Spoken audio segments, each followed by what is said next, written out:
So let's go back to the point, where is this concept, this fallacy, is that if you go to a certain place, and I agree with Brother Bilal 100%, you go to a certain place, and if you happen to do a certain form of quote unquote worship, you get 70,000 rewards. So they attach the concept of reward to a place. And in physics, it's very interesting. Physics and space are tied together. So they also attach the concept of ajr to time. We cannot separate the space from time.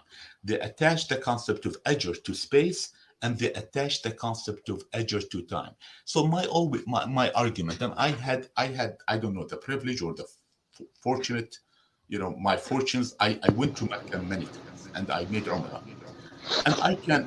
And we can leave it to another episode or discussion. What did I feel? What did I get out of it? That's a different subject.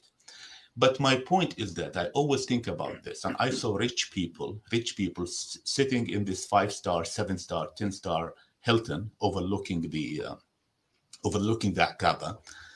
It makes me revolt. Really, it's revolting. These people, are you telling me these people are getting tons of ajr because they're not missing any prayer? And I see them the way they go down, up and down, up, so that they don't miss any collective prayer. And a poor, pious woman in Palestine, my homeland, who cannot afford, okay, to travel to the major city in Palestine, let alone to travel to, she cannot be rewarded. I mean, this is, she does not have the reward because she will not get the reward, but that rich man or woman who can fly first class and stay in that hotel will get that reward. It doesn't click. It doesn't click. If we want to stretch it, it means that Islam is a purely capitalist religion. It favors those who have capital. It doesn't click. It doesn't click at all. From a basic. So I saw people acting in a bizarre way in Mecca. I will never forget this incident. I will never forget. We were coming up the escalator, and the woman also got tripped, and she almost fell because someone was telling her, sister, I don't want to miss the prayer. And I have a very good Saudi friend. We went to Umrah together. He told me, look at this. Which is more important? I mean, he should be helping this woman, waiting for her, but this man is focused on the ajr. So, this destroyed us. This concept of ajr destroyed us. Now, let alone other aspects of wasting, wasting money. Imagine, from North America to go to do Hajj. I'm not talking about the Hajj as per se or the Umrah. That's a different subject, the importance of it or lack of. But it cost about $14,000. $14,000. You know what you can do in Gaza with $14,000? You can feed a clan for 1 year. Okay. Now, Allah. If we try to understand Allah's character, who this Allah is, we just need to dig deep in the Quran and to see this entity is a very passionate, very compassionate, very soft soul, if you want to compare it to, very soft soul. Look at this. He's talking about yatim. He's so caring for the orphan. He's not interested in whether we enjoy women or not. That's the last thing on Allah's interest. You want to enjoy, but his interest is that compassion. And when we start looking in these aspects, we say something is not right. Something is not right. Now, look, stop me when you feel like it, but there's so many issues here that one doesn't know. First of all, I was recently visiting a so-called sacred rock in Ontario. Sacred rock by the natives. I'm not good in these. It's called Petroglyphs Provincial Yes. Park. Hmm. Okay, Hmm. and I went there not knowing what's in there. You know, Hmm. we were recommended go there. There's something interesting, and the rock is what? It's just a rock. It's just a Hmm. rock. Yes. Legacy with history, they made it something. They made something out of it. And I'm not disrespectful of the natives and their religious beliefs. I'm not. I'm very respectful. But I had a very nice chat with a native woman who they appointed her as a guide. Mm-hmm. We had a fascinating discussion, and I started telling her, look, I respect, but what is this? This is just a stone. With time, people gave respect to that stone, you know, and that stone, and by patronizing the natives, we created a park for them, and we told others, be careful, there's a stone there that the natives respect. Yet we're chopping land, we took all their rights, right? Mm-hmm. When Mm-hmm. I look at the similar stone, there's a similar stone to that. Guess where? Under the Dome of the Rock Mm-hmm. in Jerusalem. It looks so similar to that stone. Amazing. Mm-hmm. And people think that the prophet ascended to the heavens from that stone and all that, all these legends. And people think that if you go there and pray in that place, you have, I don't know, 30,000. I don't know who quantified these things. 40,000, 30,000.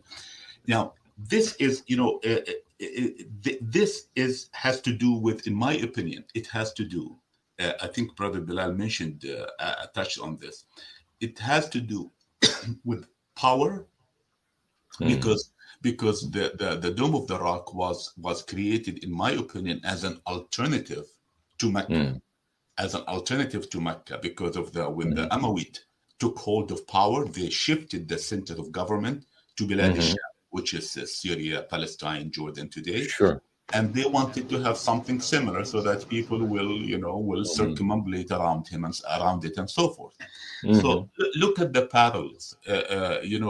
Brother Angela, you mentioned, is it related only to Islam? It's impossible to disconnect this subject from the way humans progressed. The what Yes. Dr. Omar talked about, the priesthood, the Yes. space that gives rise to the priesthood. If so there's commercialization. If you look at the places in Iran, Mashhad is a commercial entity. Qom is a commercial entity. If the commercial aspect of Qom and Mashhad, the commercial implications are huge. If you want to create a revolution in Iran, affect these commercial enterprises. Yes. These Yeah. are commercial enterprises. And it's not a secret that the Saudis, the so-called guardians of the holy places, have Mm-hmm. made a commercial bonanza out of Mm-hmm. and Allah mentioned that in the Quran. اجعلهم Mm-hmm. سقاية الحج وعمارة المسجد الحرام. Did you make these aspects of feeding the poor and giving them water? Is like, we know all that. Let's look into Muslims' tradition, how it affected our concept of an Islamic space. Please. Muslim tradition. Okay. Uh, as I said earlier, Muslims' tradition connected how, when, all of that. That's a historical argument that connected space to thawab. Look, thawab, ajr, i.e., for those who don't speak Arabic, thawab or ajr is a reward, is a godly reward, is a Mm-hmm. blessing from the sky. Whether Mm-hmm. whether the effect of that blessing is something in this world or the hereafter, is still a blessing, something good. Yes. Okay, so a place. So we've evolved. Now, how did this come about? It came about from a plethora of ahadith. Okay, Mm-hmm. hadith that that quantified, actually, quantified this ajr. So Mm-hmm. my my joke is that Muslim traditions discovered quantum physics way before physicists of the 19th century. Quantum, Mm-hmm. it's a spectrum. So if you pray, for instance, according to one hadith, which I really don't believe in at all, Mm-hmm. is is that the Prophet Muhammad Rasulullah said that if you pray in my masjid, this you get I don't know, 10,000 rewards, or Mm-hmm. I wrote the number. I don't want to misquote Yes. number. Uh, Mm-hmm. 10,000 here, 1,000 prayers in 10,000. I'm sorry, but they are different ones. Okay. Yes. Mm-hmm. uh, Collection that the Prophet said, here it is, I quote, in one prayer in this masjid, i.e. in Medina, is equivalent to 1,000 prayers in any other masjid except Mecca. Okay, so to pray in Medina, you get 1,000 times ajr than pray anything else except Mecca. Okay, Mecca, I think 100,000. All right. Yes. Other hadith claim that the prayers in the Aqsa Masjid, okay, today Jerusalem, Al-Quds, is equivalent in one hadith, listen to this, 250 times praying in any other masjid. In another hadith, 500. In another hadith, 50,000. Oh my God. So notice the 50,000 hadith contradicts the other hadith where the Prophet is claimed to have said, if you pray for in Medina, you get 1,000 more than any other masjid. Yes. Of course, the contradiction game is very obvious, very obvious. Very easy to go into that, but that's not our objective here. My objective is just to show that the concept, as we will come to, of the importance of a place, as we will see in the Quran, has been completely diverted. When I use the word and you ask me, what did you say? Sedation. This is sedation. This is precisely sedation. Not just yes. Okay. You see, not just sedation, but waste of valuable resources. Yeah, this is what Marx called the opiate. This is the opiate aspect. And I think that I would go into Marx. Actually, opium was a prescription, a prescribed medication at that time. This is much worse. This is much worse. This is drugs that are illegal. They sedate you. Not to make you. The Mus'haf, in my opinion, has comfort. It can be used to comfort us, not to sedate us. You see, to comfort us. This is sedation. Now, why did I say that the economic and social implications are huge? Why? Because people save a lot of money just to go there, to pray there, in order to get a lot of ajr. We're not talking about a trivial matter here. A woman in Bihar, in India, may save her lifetime savings in order just to make a trip to Medina and Mecca. It doesn't click. For me, it does. Now, why she wants to do that? So she would be saved. Yes. Right? She would be saved. Yes. You see my point? She would be saved.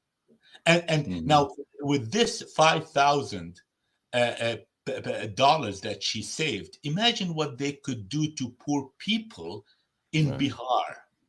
I mean, come on, brother. I mean, I'm not, of course, addressing you personally, but addressing our Muslim brothers and sisters. Let's be serious about our resources. So here we find, this delusional mindset that we've been getting ourselves into is that a lot of resources are saved and benefiting. Listen to this, brother. Benefiting the merchants of Medina, right? Benefiting the merchants of Mecca, just so that under because of this understanding that if I go there, I am my rewards are so plentiful. So this is the side, the economic and social implications. Okay, other than, of course, there are other implications.